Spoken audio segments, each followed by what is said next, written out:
దీర్ఘకాలిక మొండి వ్యాధులకు మెడినైన్ హోమియోపతి ఆయుర్వేదలో పరిష్కారం. మెడినైన్ అంటే సంపూర్ణ ఆరోగ్యం, పరిపూర్ణ విశ్వాసం.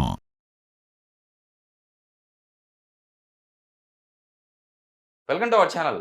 ఈ మధ్య కాలంలో చాలా మంది ఫేస్ చేసిన ప్రాబ్లమ్ అండి లివర్ ప్రాబ్లమ్. ఇది కూడా మన బాడీలో మన చర్మం తర్వాత అతిపెద్ద ఆర్గాన్ లివర్. సో ఈ లివర్‌కి ప్రాబ్లమ్ వస్తే మనం ఎలాంటి ప్రాబ్లమ్స్ ఫేస్ చేయాల్సింది వస్తది? ఈ లివర్‌ని మనం కాపాడుకోవడానికి ఏం చేయాలి?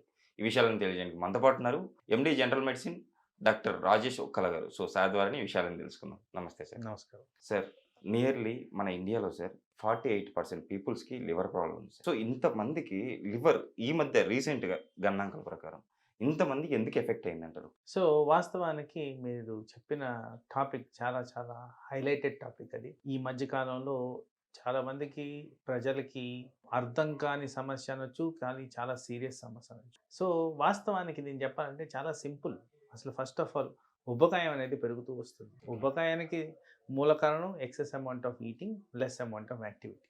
ఉబకాయం పెరగగానే ఎక్కువ శాతం పెరిగేది బాడీలో ఫ్యాట్. ఆ ఫ్యాట్ ద్వారా వచ్చేదే fatty liver. Okay so sir. దాంతోపాటు డయాబెటీస్ అనేది, బ్లడ్ ప్రెషర్ అనేది, కొలెస్ట్రాల్ అనేది చాలా మందిలో విపరీతంగా కనపడుతుంది. మా ఓకే సార్. ప్రాక్టీస్లో కూడా ఎక్కువ శాతం ఆ పేషెంట్స్నే చూస్తున్నాం. వీళ్ళందరిలో రిస్క్ ఆఫ్ ఫ్యాటీ లివర్ ఉంది. దీని కారణంగా ఈ ఫ్యాటీ లివర్ని ఐడెంటిఫై చేసుకోవడమే కాక నెగ్లిజెన్స్ అనేది కూడా ఉంది. ఓకే. గ్రేడ్ 1 ఉంది, ఏం కాదు. గ్రేడ్ 2 ఉంది, ఏం కాదు. అలా చాలా ఫ్రీక్వెంట్గా హాస్పిటల్లో పేషెంట్స్ ప్రాక్టీస్ చేస్తున్నప్పుడు చూస్తుంటాం. ఓకే. సో ఈ నెగ్లిజెన్స్ కారణంగా అది ముదిరి ఇంకొద్దిగా తీవ్రత దాలుస్తుంది. వాస్తవానికి చెప్పాలంటే దీన్ని అలాగే నెగ్లెక్ట్ చేస్తే అది లివర్ ఫెయిల్యూర్, లివర్ క్యాన్సర్కి దారితీస్తుంది. సో లివర్ అనేది ఎంత ఇంపార్టెంట్ ఆర్గన్ అంటే బాడీలో, వాస్తవానికి వితౌట్ లివర్ పేషెంట్ సర్వైవ్ అవ్వడం ఇంపాసిబుల్. Okay sir. సో ఆ పరిస్థితి తెచ్చుకోకుండా ఉండాలంటే దాన్ని ఆదిలోనే అదుపులో పెట్టాలి. సో గ్రేడ్ 1 ఫ్యాటీ లివర్ వచ్చిందంటే అది first stage of liver problem. వెంటనే మనం చేసుకోవాల్సింది ఏంటంటే ఎందుకు వచ్చింది, మూల కారణం ఏంటి, తర్వాత దానికి ఏంటి విరుగుడు. యూజువల్లీ అర్లీ స్టేజెస్లో డిటెక్ట్ చేస్తే న్యాచురల్ పద్ధతుల్లోనే మనం దాన్ని నివారించుకోవచ్చు. ఇంకోటి సార్, నేను విన్నాను లివర్‌ని మనం కట్ చేసినా కూడా మళ్ళీ పెరుగుతుంది రీజనరేట్ అని చెప్పేసి. ఎస్, 1 ఆర్గన్ మన దగ్గర ఉండేది లివర్ రీజనరేషన్ కెపాసిటీ ఉండేది. అది సో ఓన్లీ ఒకటే మన బాడీలో. ఎస్. సో దాని కారణంగా ఏమవుతుందంటే దాన్ని అర్లీగా డిటెక్ట్ చేస్తే రివర్సిబిలిటీ చాలా ఈజీగా పెరుగుతుంది. Okay sir. ఇంకొకటి ఏంటంటే మీరు చెప్పినట్టు స్టాటిస్టికల్ డేటా అనాలిసిస్ తీస్తే లివర్కి దేని కారణంగా అయితే ఇంజురీ అవుతుందో, అది ఆల్కహాల్ అవ్వచ్చు, టాక్సిన్ అవ్వచ్చు, ఇన్ఫెక్షన్ అవ్వచ్చు, ఇంకో కారణం అవ్వచ్చు, దేన్నైతే మనం రివర్స్ చేయగలుగుతామో లివర్ కూడా రివర్స్ అవుతుంది. సో ఈజీగా రికవర్ అయ్యే ఆర్గన్, చాలా important organ, life saving organ, very very very vital organ బాడీలో.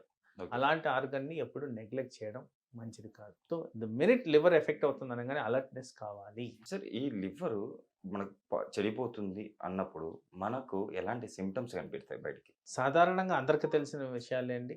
కాస్త పసికలు కనిపించడం, జాండీస్ అంటాం చూడండి. Yes. Yellow colour of urine, yellow colour of eyes, yellow colour of hands, yellow colour of body. ఇది ఎక్కువ శాతంలో కనిపిస్తుంది.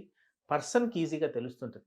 Okay sir. ఎందుకంటే యూరినేషన్ చేసేటప్పుడు వాళ్ళు చూసినప్పుడు అర్థమైపోతుంది, ఓహో ఇదేదో నాకు డిఫరెంట్గా వస్తుంది, కాన్స్టెంట్గా వస్తుంది. ఆకలి లేకపోవడం, ఓకే. నీరసం అనిపించడం, చర్మం రంగు మారడం, అంటే కొద్దిగా డార్క్నెస్ పెరగడం, హెయిర్ ఊడిపోవడం, ఇలాంటివన్నీ సాధారణంగా ఈ లివర్ ఫెయిల్యూర్లో తెలుస్తుంటాయి. Okay sir. జీర్ణశక్తికి సంబంధించి చాలా విపరీతమైన మార్పులు వస్తాయి. ఊరికే డకారులు రావడం, కడుపు ఉబ్బరంగా అనిపించడం, జీర్ణం కాకపోవడం, మోషన్స్ కూడా ఫ్రీగా కాకపోవడం, ఇలాంటివన్నీ కూడా లివర్ ఏరియాస్లో ప్రాబ్లంగా కనిపిస్తూ ఉంటాయి. సార్, ఇప్పుడు ఈ లివర్ ప్రాబ్లంతో ఒక పేషెంట్ మీ దగ్గరికి వచ్చారు. మీరు ఎలా ట్రీట్ చేస్తారు? సో నేను ఎప్పుడు చెప్పిన విధంగానే అనాలిసిస్, ఇప్పుడు వైరల్ సీజన్స్లో mild amount of liver effect అనేది సాధారణంగా కనిపిస్తుంది. వాస్తవానికి మీరు చెప్పిన స్టాటిస్టికల్ డేటా ప్రకారం చాలా ఎక్కువ శాతంలో లివర్ ఎఫెక్ట్ అవుతుంది. కాబట్టి ఇది జస్ట్ వైరల్ కారణంగా వచ్చిందా, లేదు ఆ మనిషి తత్వం వల్ల వచ్చిందా, అలవాట్ల వల్ల వచ్చిందా, దేని కారణంగా వచ్చింది అనేది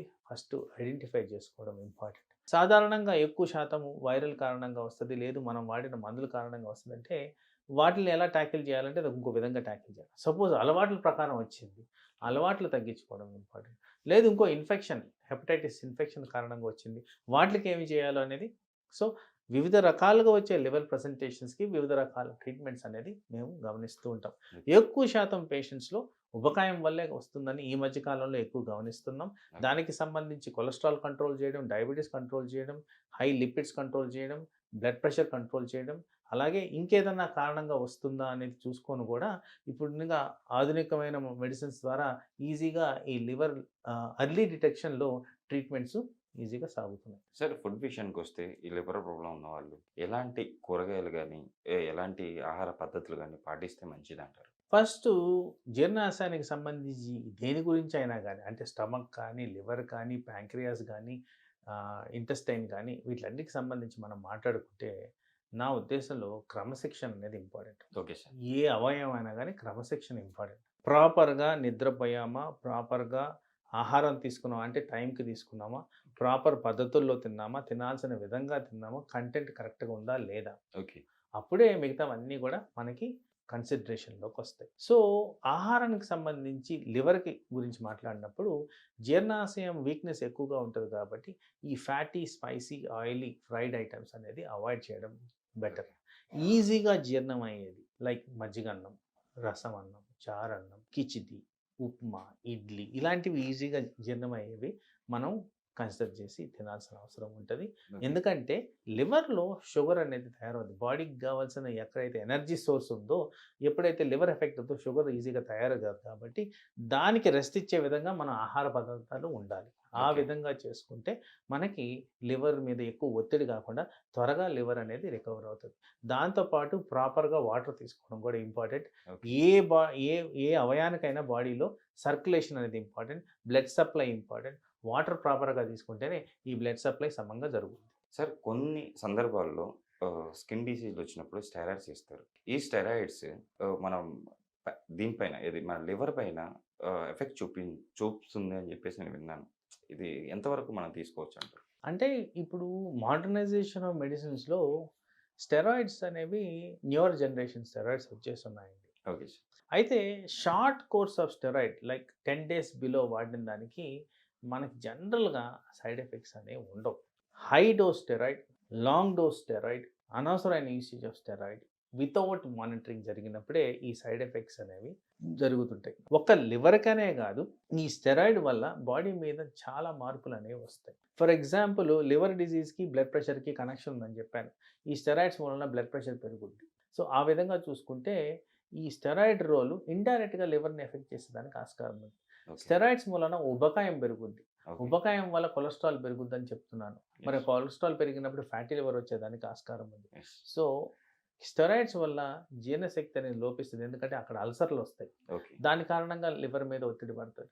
సో, ఓకే. ఇలా ఇండైరెక్ట్‌గా చాలా ఎఫెక్ట్స్ ద్వారా జస్ట్ స్టెరాయిడ్ ద్వారా లివర్ మీద ఎఫెక్ట్ వచ్చేదానికి ఆస్కారం ఉంది. నిజంగా సార్. అంటే డాక్టర్ ఆధ్వర్యంలో స్టెరాయిడ్స్ ఎంత మోతాదులో తీసుకోవాలో అంతే తీసుకోవాలని చెప్పేసి మన ఆడియన్స్‌కి చాలా చక్కగా వివరించారు sir. At the same time liver problem ఉన్నవాళ్ళు ఏం చేయాలి? ఎలా ఉండాలి? వాళ్ళ లైఫ్ స్టైల్ ఎలా ఉంచుకోవాలని చెప్పి చాలా చక్కగా వివరించారు. Thank you sir. నమస్తే.